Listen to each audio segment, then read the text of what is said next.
In this reading, we will going to channel messages from your spirit guides. And ito is through your dreams. So, maaaring recently, nakakapanaginip ka and hindi mo yan agad matandaan. Anong ibig sabihin nun? Anong ibig sabihin ng panaginip mo? At sabihin natin, maaaring hindi mo to natandaan, pero let's see kung ano yung gustong i-message sa'yo ng yung spirits. Okay? Maaaring your spirit guides, your ancestors, your guardian angels wants to tell you something.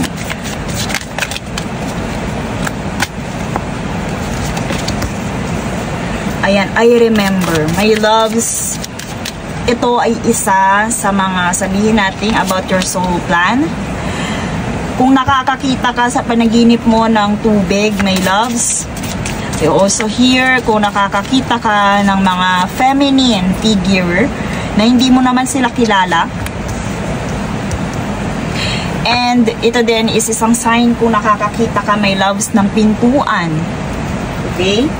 So, this is strong confirmation na this reading is for you.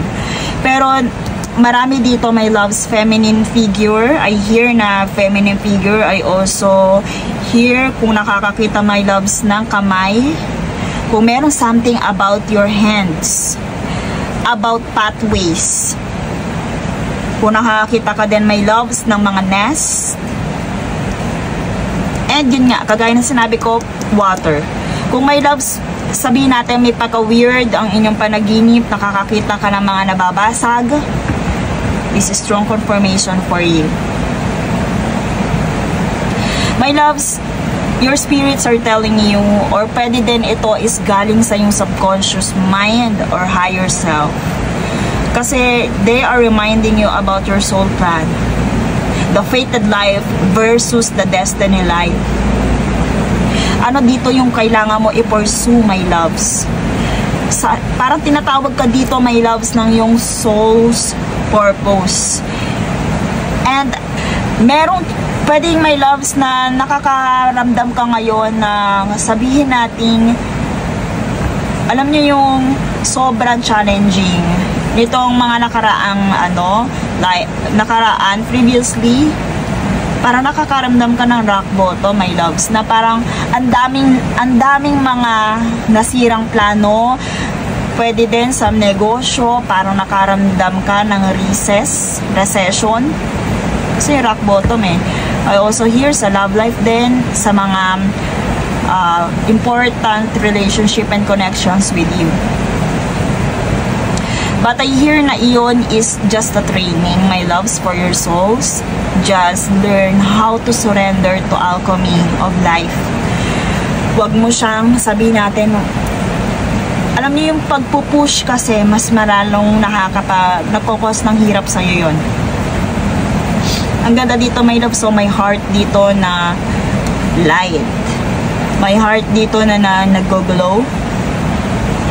My loves, alam niyo yung crack open na to, napakagandang sign ito together with this door. So, new life, new pathways coming for you. Just learn how to surrender to alchemy. My loves, I hear na most of you ay nakakalamdam ng pagsuko. Na parang naboboard sa buhay, maaaring hindi satisfied sa kanilang mga goals sa life, sa kanilang mga nararamdaman, my loves. I hear that. Kasi dito, pero dito you are shedding the old you.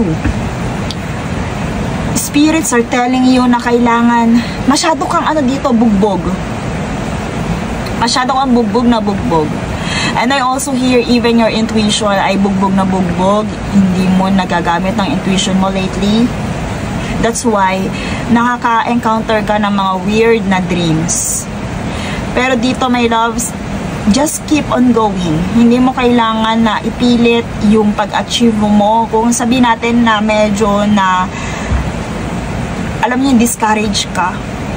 Just learn how to surrender to the alchemy of life. Spirits are telling you na nandyan nakagabay pa rin sila. I also hear hindi sila galit sa'yo. sa mga nagawa mo previously na sabihin natin hindi akma sa yung soul's plan. Kung iniisip mo na iniwan ka because of that ng iyong spirit guides, no, my loves. So I also hear na teachers are silent during the test, during the exam. So ibig sabihin, my loves, hindi mo man nararamdaman, nandiyan sila, ginagabayan ka habang tinetest. Kasi yung Lumito Duty Training, you are called for something here. Your higher self are telling you na mayroon kang kailangan pang gampanan, na huwag mo susukuan kung ano man yung recession na naramdaman or challenges na naramdaman. I hear na sobrang ito, previously, na ang dami mong kailangan, sabihin natin, pag-focusan na recession, ang dami mo napagdaanan. Financially, spiritually, even your relationship to other people and your family. But dito, you are, alam nyo yung napakadami mong power, oh. You are powerful being, my loves.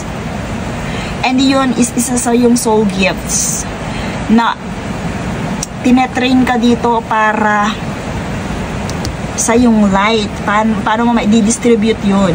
It's time for you to step up, my loves. It's time for you to use your gifts. Maaari, my loves, na you are intuitive person, you are very creative person, na lahat ng hipuin mo nagkakaroon ng magandang fruition, my loves. Lahat ng bagay, projects, ideas na ginagawa mo, ay, alam niyo yun, nandun yung success, my loves. All you have to do is to surrender to alchemy of life.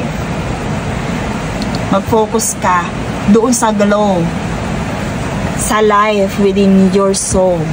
Mag-focus ka, my love. Spirits are telling you na merong something. Napaka-weird. Pwedeng itong panaginip na to ay weird. Pwedeng parang form of nightmare. Pero dito kasi, meron kasi malaking pagbabago. Kailangan kang i-shake up para gisingin ulit about your soul's plan. Kailangan kang i-shake up para i-remind ka na it's time for you to step up, na hindi mo kailangang mag-give up because it is just a test and training. Let's see more confirmation. Kasi, my loves, so dito obviously kailangan mo din ditong salaminin yung mga bagay na yon. Kasi kung naririnig mo to, ibig sabihin nakasurvive ka, my loves. Pero spirits are telling you, meron kang inisip, may pumasok sa isipan mo na hindi tama, na kailangan na nilang magparamdam sa'yo through your dreams. Okay, demand what is yours and take back what was taken. Okay, my loves, pwedeng nagpa-apekto ka sa iyong paligid. My loves, your power, eto, okay. Eto, sabihin natin, you must understand the ebb and flow. But stillness, ay, ang ganda, my loves. Sabihin natin, reclaim until you've gathered all of you. Kagaya nga na sinabi ko, yung panaginip na yan ay ipinapaalala kung ano yung mga, kung ano ka, kung gaano ka ka-powerful before. Bago ka sumalang sa challenges na yun and sa test na yun. You must find the ebb and flow of life within your very self. Meron laging cycle, my loves. Embracing it all is embracing the truth. Lagi ka nagsha-shed, my loves. Meron palaging pagbabago. Yung ebb and flow na yun, kailangan mo ma-realize na kailangan ng soul mo yun. Laging meron changes dito. Laging meron pagpapalit. Shedding the old for the new ones. Laging may ganun, my loves, the ebb and flow. Kung merong sacrifices, merong pain, pero nandyan din ang pleasure. And stillness, thus the silence of one's step. Okay, so dito with the morning dew, be still, my loves. Sabihin natin, nababagalan ka, paulit-ulit yung nangyayari. Parang yung cycle na to, hindi ka makawala, my loves. Pero, makakawala ka lang dyan if you are continue to learn about your soul's plan, about your soul's purpose, about your gifts. If you continue to train yourself to step, kahit sabihin nating maliit na step lang, napakalaking ambag niyan, my loves. Huwag kang magmadali. I hear na dito, kailangan nyo sa sacrifice na to. Slow and steady win the race, my loves. Hindi mo kailangan magmadali. And kung sabihin natin na wala, parang gusto mo na sukuan ko ano may soul's purpose mo na to dahil paulit-ulit lang na hindi mo nakakaya ipasa. Reclaim your power, my loves. Maaring ikaw ay pinagharian ng puot, galit sa iyong paligid, ng bitterness na rin. Kaya nawawala yung passion mo. Natuparin yung iyong plano, yung iyong life purpose. Pati na rin, my loves, yung glow mo. Your dreams are reminding you have to glow within. Okay? Dito, my loves, meron kang napaka-powerful, oh. Look at your light. Maay, my loves, na naapektuhan ka ng iba ng mga pangyayari, pero kailangan mo ulit mag-introspect kung sino ka ba talaga. Kasi parang, ano ka na eh, alam mo meron kang soul's gift, my loves. Your dreams are just a reminder na kailangan mong i-gathered ulit yung energy na napakawalan mo. Yung energy na na-drain sa'yo. You have to focus on yourself, on your steadiness, my loves. Kailangan dito, kagaya ng mga puno na to, maging steady ka lang, my loves. Kahit anong wind pa yung dumating sa'yo, kung ikaw ay well-rooted, alam mo na hindi ka matatalo. Alam mo na hindi ka maibubuwal ng kahit anong bagyo or hangin. Let's see message from your angels. So, I also hear, my loves, kung ikaw man ay nakakakita palagi ng puno, di mo man yan natatandaan sa iyong panaginip, napakalaki, or yung butterfly na rin, my loves. Pwede din, my loves, na isa sa mga guardian angel mo are your soul tribe, your ancestors, and past loved ones. Listen to your intuition. Look for a sign, my loves. So, yun na nga, yung sign sa panaginip mo, my loves. Meron ka talagang inisip na mali.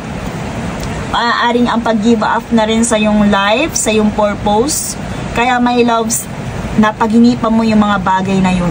So, spirits are telling you na mali ang iyong iniisip, mali ang iyong pagsa-self-critic, my loves. Kung ano man yan, it's a no. Look for a sign, my loves. Listen to your intuition.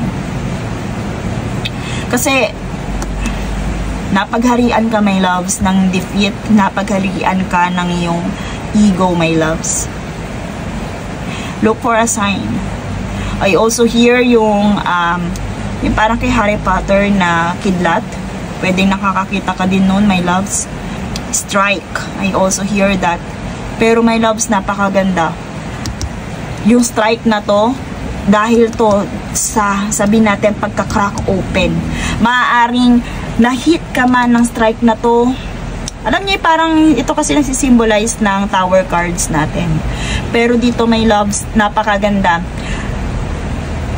Ayun. I also hear na if you don't feel appreciated kahit saan ka magpunta, alam niyo yung nagkosto sa iyo ng pagkabasag.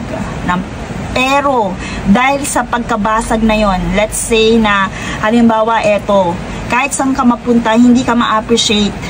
Kahit saan ka ilagay, hindi ka na-appreciate, hindi ka nakikita ka lang as ganyan. Pero, nung, my loves, dahil sa strike na to, nagkaroon ka ng bitak, ng lamat, at ngayon, my loves, look. Dahil sa strike na yon, lumitaw yung tunay mong shine. So, dito, my loves, ito is big indication na yung crack, yung pagka-crack na yun, yung hurt, yung pain, yung distraction na yun, my loves, yung pagkasira na yun, my loves, dito, it is a good indication. Yung rock bottom na yan, nalaglag ka, kaya ka nasira, nag-crack, yung downfall na yan, my loves. This is a good indication na merong maganda at malaking pagbabago. I also hear merong blessings coming your way, another soul gifts coming your way, my loves. Kasi na-train ka dito, merong bago eh. May bagong shine. I also hear the shine. Kasi ang dami ditong shine, ang dami ditong, alam niyo yung symbolism ng stars, ng sparkling, okay? So, I also hear the abundance here, the gold, nakikita ko, my loves. So, kung hindi mo pa yun nafe-feel, my loves, spirits are telling you na kailangan mong maniwala. Na iyon is, kumbaga, sabihin natin napaka-bad ng naging panaginip mo, pero kailangan ka i-shake off para ma-realize at maalala mo ulit yun. Okay, let's see our last card. What is your soul's action? Kumbaga, since na narinig mo to about the interpretation of your dreams, this is your soul's action for today. Ask yourself, am I ready to let go of the things buried shame? My loves, na-broken ka nga dito, may mga nakapag-hurt sa'yo, pero my loves, the feeling of shame is the lowest energy frequency. Maaaring napahiya ka, feeling mo nga hindi ka na-appreciate, my loves. Feeling mo pwede din na ginagawa kang sa katatawanan ng iba. Pwede, my loves, na nafe-feel mo na not enough yung pag-e-effort mo. When you live in shame, you live in the darkness. Pero dito, you are called to shine again. What part of you is ready to stand in the light? Is there any shame from a past experience that is ready to be healed, my loves? Heal that shame. Okay, heal that shame, your confidence, my loves, giving it a name. Ano man yan, sabihin natin, bring it to the light and let it be seen and heard. It's revival season for you. Replace the shame with your soul's truth, my loves. Hindi lahat ay kayang magpakatotoo, my loves. Iyon ang isipin mo. Nagmukha ka man katatawanan, napahiya ka man, ginagawa ka man laruan ng iba. Hindi lahat kaya yan. Hindi lahat kaya yan, my loves. Always remember that. Your soul's truth is what? Your soul's truth, your soul's plans is what? Iyon ang importante. Spirits are telling you na ginanyan ka man nila, may balik yun. Hayaan mo sila. Just continue. Kung ano man yung mga na-discover mo about your soul, kung ano man yung soul gifts mo, just continue, my loves. Heal that shame. Heal the shame by giving it a name. Bring it to the light, my loves, and let it be seen. Embrace that. Okay? Ang importante, naging totoo ka sa sarili mo. Ang importante, naging komportable ka dito. What part of you is ready to stand in the light? It's time for you to take back your power. Okay? Kasi pinanghinaan ka ng dahil dito eh. Pero always remind yourself, kahit walang nakakakita sa'yo, your spirit guides are telling you nandyan sila. Hindi mo man sila naririnig right now, maaaring dahil tinetest ka. At napaka-swerte mo din, my loves, dahil merong pa rin isa ka sa mga may soul gifts na kailangan mo talagang gamitin. Okay? And that's all for this reading. Thank you so much and see you in my next one.